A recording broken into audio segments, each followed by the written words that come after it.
Hello everyone, welcome to my first ever tutorial video. My name is Inky and I am a digital artist, illustrator, and designer. Today I will be teaching you how I turn my illustrations into paper bookmarks that I make and sell in my Etsy shop. Now, before we begin, as I do not want to waste your time, I will be using the following software in this tutorial: Adobe Photoshop and Clip Studio Paint. If you have different software, you can still follow along. You just need something that can convert your work into CMYK for printing and something that can link files using smart objects. Something like Photopea, which is a free browser-based software, has very similar, if not the same tools as Photoshop. You'll also need a printer that can do borderless printing, as the template I make for this exceeds the limits of what a regular printer can do and may chop off your art or even distort your bookmarks. Again, you may be able to adjust this to fit within your printer's restrictions, but I want to simply show what I do with what I have. Anyways, let's jump in and get started. What you'll need to do first is to just create a folder that is easy to access so we can keep everything organized. We'll just call this folder Bookmark Tutorial. I recommend just making this in a spot that's easy to find because we will be linking the template to other files you will create in here. Okay, so I have opened the artwork that I want to turn into a bookmark. As this isn't an art tutorial, I'm going to assume you have the artwork that you want to use for this. You can also use traditional artwork too by scanning it into your computer. A lot of my art is made to fit standard frame sizes, so this is 10 by 10 inches. But in order to make it fit on a bookmark, I end up kind of just splitting it in half. You don't see the whole artwork and you could potentially adjust it to make it fit the whole thing. However, I just think it kind of looks cooler when you don't see the whole thing. So anyways, again, I'm using Clip Studio Paint for my original artwork and opened up the original file. Now, whenever I post things online, I add this little watermark and then I have my little inky stamp. Now, in the bookmark, I don't want those things, so I just hide them like so. And then what I end up doing is I select all of my layers while holding down the shift key, and then I right click and then just either go to merge layers or flatten image. It's basically the same thing. I just use flatten image. Next, we're going to go to File, Save As. So this is in my normal art folder that I have on my computer. But because we made an easily accessible folder, we're going to find where we put that new folder and save it in there. So what we're going to call this is Sacrifice PSD Layout. Feel free to name this whatever you'd like. Next, you'll want to change the file type to a Photoshop document and click Save. Afterwards, we are going to go back to that file where you saved it, click it open, and it will open in Photoshop for you. If you're using something like Photopea, you can drop it into there or click open from computer. Once your Photoshop file is open, go to Image, Mode, CMYK to convert your artwork into the correct color mode for printing. Then click OK. Converting your artwork into CMYK can do a little bit, so sometimes I might play around with the saturation or the brightness using the adjustment tools at the bottom. You don't necessarily have to do that, but it can bring some of the color back. Sometimes I do this, other times I do not, as the paper I use brings a lot of the vibrance back. So once you have done that, go to File, Save to save over this file. Now, here comes the bookmark making part. If you look up the size of bookmarks, there are 3 different common sizes: 2x8, 2x7, and 2x6. I have recently started playing around with 2x6, but most of my bookmarks are 2x8 just because I like a larger bookmark. I like to put little tassels on top of them and feel larger ones are more sturdy. So for this template, we're going to make a 2x8 inch bookmark, but feel free to make it whatever you want. I just recommend using one of these 3 sizes just because they are very common sizes that fit standard books and other media. Next, go back to Photoshop and go to File, New. In the menu, type 2 for the width and 8 for the height. You'll also need to be sure this is in inches, that your resolution is 300, and that your color mode is CMYK. Next, click Create. Now what I'm gonna do is copy and paste our converted artwork into this new canvas.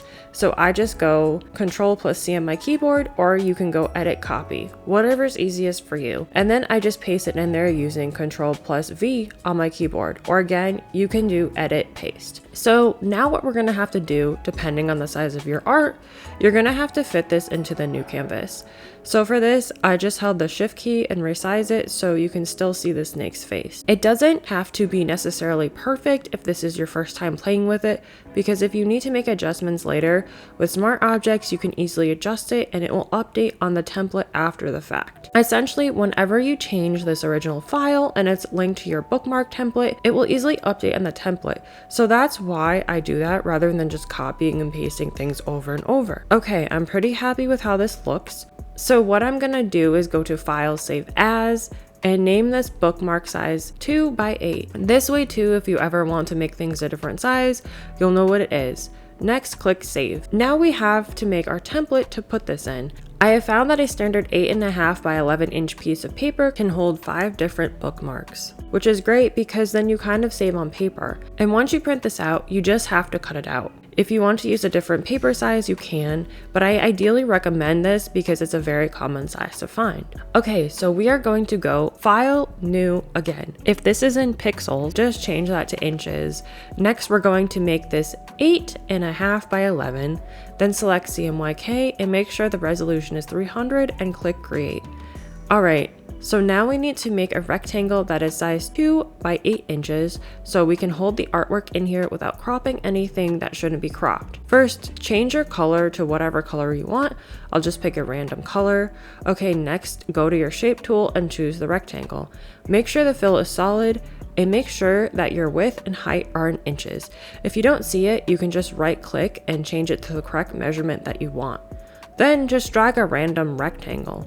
Now because I want this to be horizontal, we're going to make the width the longest part, so it'd be 8, and then the height would be 2. Okay, now let's potentially try to make this right near the top. The next thing that you want to do is to take this shape layer and right click on it. Next, convert to Smart Object. Now what this does is allows you to take any file that you have and connect to that layer. It is a very non-destructive way of working. So once you have the rectangle layer converted to a smart object, go and right click it and you will see Relink to File. Now what you're going to do is you're going to take that file that has your artwork in the bookmark size canvas and just select that and click Place. Now as you can see, it unfortunately will make the bookmark vertical because that's how the original file was made. We could have flipped the artwork file, but I just find it's easier to not necessarily mess with the original artwork because it's really hard if you want to adjust artwork when it's rotated 90 degrees. So all we have to do with this is just go to Edit, Transform, Rotate 90 degrees counterclockwise. So now that you have the bookmark turned correctly, all we need to do is to make 4 extra copies. So what you need to do is to select the bookmark and then hold the Alt key and then hold the Shift key and then just drag it with your mouse. You might need to adjust it a little bit just so it's not as smushed. So what you can do is rearrange these by using the alignment tools up top, which will help you evenly distribute your bookmark layers. I also recommend that we go in and we name these real quickly and put them in a separate group folder. That way it doesn't get confusing and you're not messing things up if you need to adjust anything. So now they're all in order and completely organized. Next, lock the group folder you just made so nothing happens to it, and then save this file by going to File, Save As. So I will name this Sacrifice Bookmark Front because this is the front part. Now, once you have this, if you really wanted to, you could just stop. However, if you're like me and you want to add little tassels to your bookmarks, I add little circles at the top of my bookmarks. Now, the reason I do this is so I can know where to hole punch into the bookmark and thread the tassel into. So first things first, what you're going to want to do is to create a new layer. Next, we're going to make an ellipse using the ellipse tool and hold shift while you draw it out. Afterwards, we're going to change this to 0.24 by 0.24 inches. Now the reason I do this is because that is the size that I have for my little hole puncher. Once your ellipse has been created, you can kind of just drag this wherever you want on the bookmark. The color doesn't really matter because I make it slightly transparent. But if you're curious, the color code for this is A4552C. Similar to how we copied the bookmarks, hold the Alt and Shift keys while you drag with your mouse. Photoshop can help you adjust the centering of your hole punch circles too with its guidelines. Once your circles are placed how you like, put them in a new group folder and change the opacity of the folder to 10%. This way, you don't really need to adjust it manually one by one. Now it's hard to see in the screen, but will faintly show up when you print it. And the reason I do that is because if you hole punch just a tiny bit off, you're not going to notice where the original circle was. Okay, let's lock this, and then you can use the Ctrl+S keys to save it, or just go to File, Save. Now that the front of the bookmark is finished, now it's time to make the back side. Now, like I was saying earlier, you can stop here if you really wanted to. However, I like double-sided bookmarks. I think they look really professional and clean. To make the back side of this bookmark, we need to take the file we made for the front and flip the artwork to adjust for the printer, and flipping the paper after the front prints out. To begin, we're gonna get rid of the hole punch circles we made. And then next, I'm going to make some of these guides that you just pull from the ruler. The reason I'm doing this is to help me align it when I flip the bookmarks, because sometimes this doesn't always work 100%. The guide should snap to your bookmarks to make it easier too. Next, what I'm going to do is just zoom in, make sure everything is aligned, and it looks to be the case. Next, what I'm going to do is go to File, Save As, and we want this to be the back. Okay, so now that everything is saved for the back side of the bookmark, it won't save over the front side that you already made. Now what we need to do is unlock the bookmark group folder and select it. Next, go to Edit, Transform, Flip Horizontally, because this adjusts the back side for when we print. If you have text on your bookmark, you will need to adjust it separately. So when you open the front side back up, you can see they're flipped opposite of each other, but adjusted to align when we print. Now you can go to File, Save, or Ctrl+S on your keyboard. Okay, so now something you want to do once you have flipped your bookmarks is to just go in and see if anything got a little bit off center. For this example, it doesn't look like it did. Just checking this will make it so your stuff is pretty much aligned, and that way when you do cut this out, you're not cutting off like a huge chunk of the front or a part of the side. Now you can just relock it and save it. If you'd like, you can go ahead to the printing part of the tutorial. So because I'm extra and I put my logo on the back side of this, I will show you guys quickly how I do that. You can really use any type of file or your own logo for this, because we'll be making another smart object that we will relink to your chosen file. This is why it's important that everything is in the same location, because if one of those linked files go missing, it can get a bit wonky, and it also will update correctly if you need to make changes. So the first thing we are going to do is to make a new layer. You don't need to make a shape or anything. We are just going to convert the layer to a smart object, and you can just link your logo or whatever you want to this. Okay, so once you have this as a smart object, take the file you want to use and put it in the made folder we've been using for this project.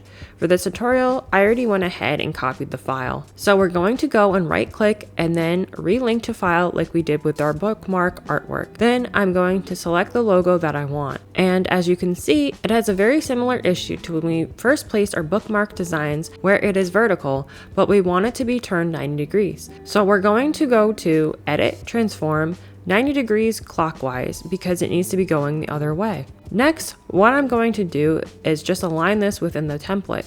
So now when I made this logo layout, I actually made it on a canvas that was 2 by 8 inches, just so it would fit perfectly in this bookmark template. And then the next thing I'll do is just use the Alt-Shift method while I drag like we did in the other examples. This way everything is aligned. Next, make a group folder for this and lock it.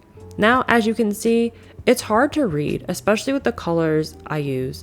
I also feel it takes away from the actual artwork. The next thing that I do is to add a white gradient on the top of the bookmark design. So on top of the bookmark folder, just add a new layer. And this time we are going to create another rectangle. First, go back to your color picker, make it white, and then just drag a white rectangle from the bottom corner of the template. It doesn't really matter what the size is, whatever you feel looks the best for your design. So as you can see, this makes the text and logo a bit clearer. However, it doesn't look very pretty to me. So what we're gonna do is actually turn this rectangle into a gradient. First, select the rectangle you just made and find the fill option. Click on it and these options pop up here. This icon is the gradient tool, so select it and it will make your solid rectangle have a gradient. It will default to a black gradient, which I don't think looks nice, so change it to be white by selecting these bottom points. Now doing this makes the gradient effect go away. However, we are going to do a few things to fix that. So because this bookmark design is rotated, we're going to need to change the gradient to 180 degrees. Next, change the left top point to be 0 opacity. Feel free to drag the slider to adjust it to your liking. Once you're happy, don't forget to lock your layers and save your file. Okay, now that we have both the front and back side created for our bookmarks, it's time to print. I print directly from Photoshop by going to File, Print, and a menu will pop up. Now, these settings will vary depending on the printer you have and the paper you're using, but I always make sure that Photoshop Manages Colors is selected and have borderless printing selected in my printer's print settings. Once the front side is printed, I repeat the same steps for the back side, and I'll show you how to do that right now. Okay, so now that we're getting on to the printing part, this is my printer that I use for everything. It is a Canon Pixma IX6820. It can print really big pieces of paper, as you can see up there, and it can print borderless. That's why I got it. I don't know if they actually make these anymore. I got this a while ago. So anyways, yeah, we are going to print the bookmarks. I'm gonna go over the paper that I use. So for this, I am going to be using this paper that I recently just got from Red River Paper.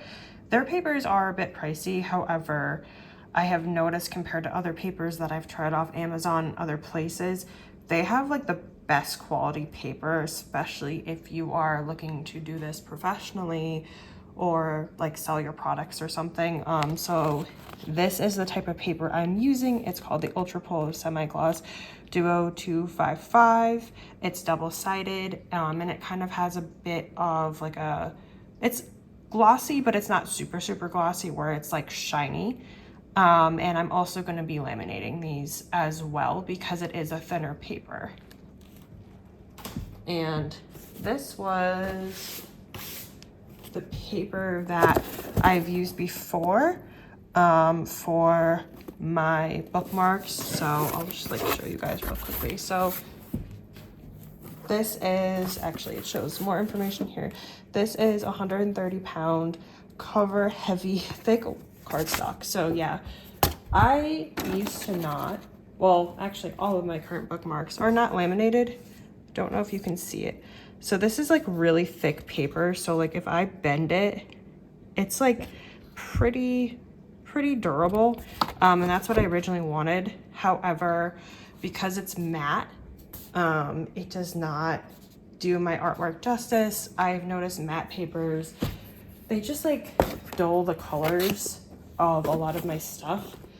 I find that they just get very desaturated and the colors are dulled, and it's kind of frustrating. So I ended up buying some samples from Red River Paper, which you can actually do yourself if you wanted to use their papers. But again, like if this is just something you're doing for yourself, you don't necessarily need such high quality paper. So yeah, this is what this looks like.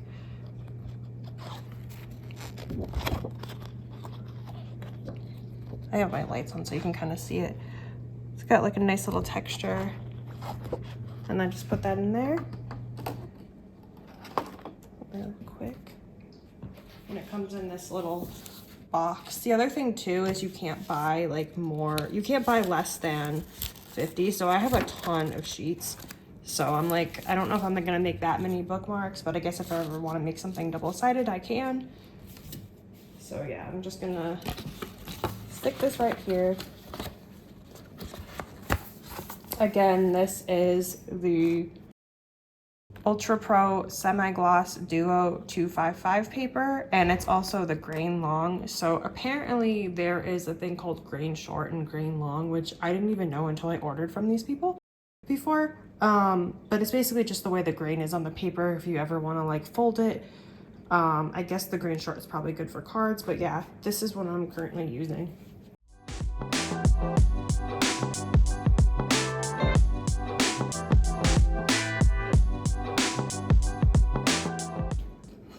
Okay, now that the paper has come out, this is what it looks like. So you're gonna want to remember that, okay, it came out this way.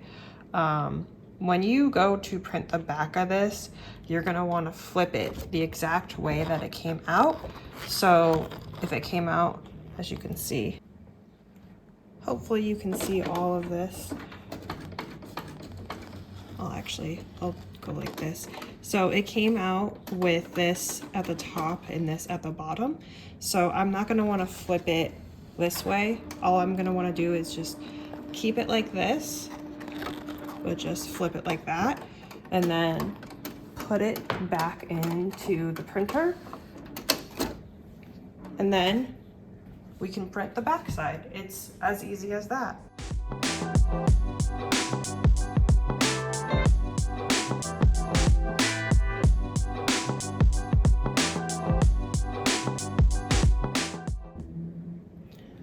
Okay, and as you can see, our bookmarks printed on this side. And I'm trying to be careful to not touch this, but as you can see, it lines up. So now the only thing that's left is to laminate this and cut it out. Also, compared to the paper that I showed, this is kind of how this is. It's a lot, I don't want to say it's flimsy, it's just, I wouldn't want to sell this being like this because I put tassels at the top of my bookmarks and I wouldn't want them to be super flimsy. So yeah, let's go laminate it. Okay, so I have my laminator all set up. This is a new laminator that I got on sale around like the holidays. I have been trialing it on and off. And again, I like it for my bookmarks, as that's also something that a customer had brought to me, and I know someone else that had used my bookmarks and like they got it wet and like ink like got all messed up. So I had been thinking about this for a while. This is just a Scotch thermal laminator. I know there's like different kinds. I just got whatever was the cheapest one. This can only do stuff that is 8.5 by 11. Again, I'm mainly just going to use it for my bookmarks or maybe little badges or something like that to just thicken up the paper. So what I'm going to do is I'm going to take this out of this. This is also 3mm laminate. This is just like the test sheets that came with this. I bought others, but just figured I should use these now. And also this printer, oh my God, this laminator takes like 5 minutes or so to warm up. So I had this preheating while I was printing. And what I'm gonna do now is just check for any little like specks of dust or things like that that could essentially get on this while it's laminating and melting it. So I just like to just kind of do like a quick one over of this. Oh, it looks like there's something there. I mean, it's not going to be perfect, but like I said, I just want it to be somewhat nice because it will drive me nuts if there's stuff in it.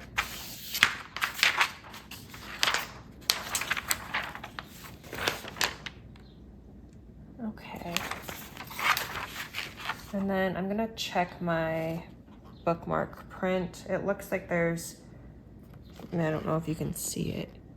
It's kind of dark over here because it's a cloudy, kind of rainy day today. But I'm just gonna get that off. You can then put this in here. So these little sleeves open like this, and then all you have to do is essentially kind of adjust this to fit that. Again, just check. Okay, so all I have to do is you take this. This is what it looks like in the sleeve. Just make sure it's fit snug, like so. And then all you have to do is you just place it with like the sealed portion into the laminator. Oh, these won't open all the way. And it just does its thing.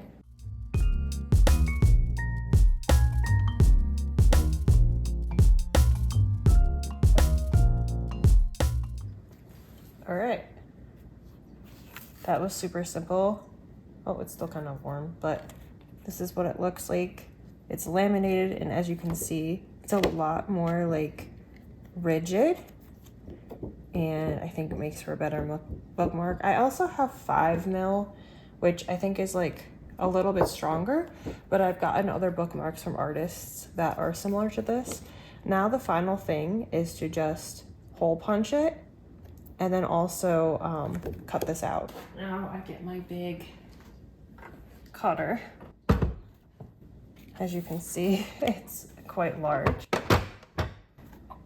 So this is a guillotine cutter. I also have like a normal paper trimmer, but I found sometimes the paper trimmer doesn't always work for this per se. So yeah, let's get to cutting.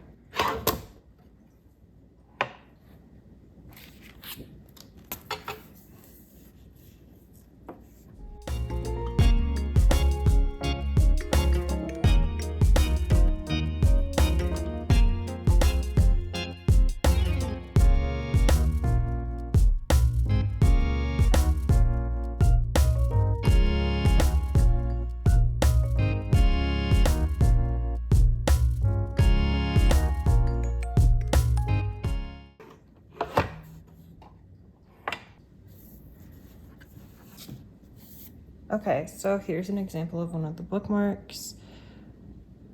There it goes. Okay, it wasn't focusing. Hopefully you can see it okay. But yeah, it's got some rigidness to it, and this also protects the R. Now the thing that's left is to hole punch it, put a tassel in it. If you want, you can also round the corners. I have a corner rounder, but for something like this, I just don't want to. I feel like because it's kind of not gritty, but like kind of grungy. Okay, so I have a bunch of bookmark tassels that I got a while ago. As you can see, they are all different little colors. For this, I'm probably going to use the black because I've done that before with this design. And then this is my hole puncher that I have.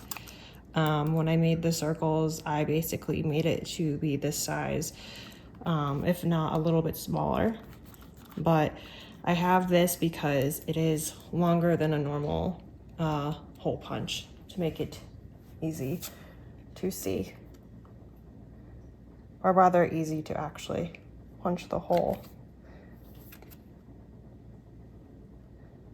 So you're just gonna wanna find where that was on your design.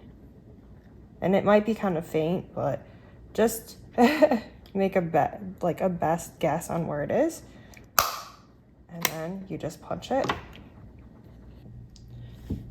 Okay, so for putting the tassel in the bookmark, I'm gonna use the black one. So you're gonna wanna grab one of your tassels, and you're going to take your bookmark. So what I do is through the back, I simply just put it in the hole like that. And then I essentially take the tassel part and I fold it over the top and then loop it through. And then what you want to do is pull it and make sure it looks like that. And there you go. You got your little bookmark. So now that you've learned how to create your own bookmarks, I just wanted to share something really quick. Say you want to make bookmarks of your other designs, well, you can easily do that without having to create a whole new template. Simply just reopen the files you created and go to the design layers. Right-click and hit relink to file to replace this with your new design. The cool thing is this will update all of your layers, not just one, saving you a bit of time. You'll need to do this for both sides, but this is why I recommend converting your layers into smart objects. Happy bookmark making, everyone, and if you made it to the end of this video, leave a bookmark or book emoji in the comments below.